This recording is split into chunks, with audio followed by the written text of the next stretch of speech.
ఇప్పుడైతే మనం గ్రైండ్ చేసుకున్న బిస్కెట్స్ని వెరీ స్మూత్గా గ్రైండ్ చేయాలి బిస్కెట్స్ని. ఇప్పుడు మనమైతే దీంట్లోకి వేసేసుకున్నాం, ఆ బౌల్లోకి వేసేసుకుంటున్నాం అన్నమాట.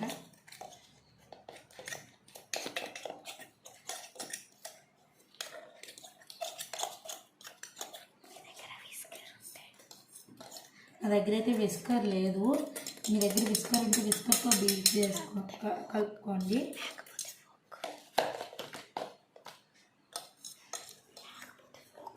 లేకపోతే ఫోర్క్తో కలుపుకోండి. ఇప్పుడైతే దీంట్లో ఇంకోసారి మంచిగా మిక్స్ చేద్దాం దీన్ని. ఇప్పుడు దీంట్లో అయితే కొంచెం మిల్క్ యాడ్ చేసుకుందాం.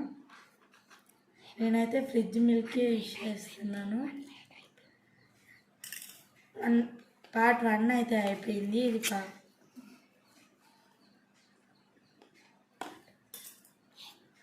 చాప్ చేస్తున్నా కనిపై పెట్టు.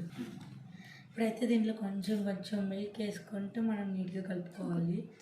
కూలింగ్ మిల్కే వేస్తున్నాను నేను, కూలింగ్ మిల్క్ యాడ్ చేస్తున్నాను నేనైతే. ఇప్పుడైతే మనం నీట్గా ఉండలేకుండా కలుపుకోవాలి. నేను చూపించాను, ఇంకా స్మూత్గా రావాలి, చూపిస్తాను మీకు ఎలా ఉండాలి అనేది. కొంచెం మిల్క్ యాడ్ చేసుకుంటూ కలుపుకుందాం.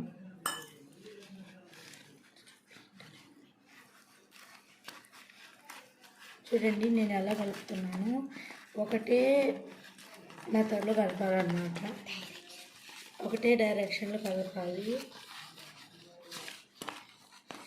ఇది కట్ అండ్ ఫోల్డ్ మెథడ్లో కలుపుకోండి. ఇట్లా రోల్ చేసేసి ఇట్లా అన్నది కట్ అండ్ ఫోల్డ్ మెథడ్ అంటే.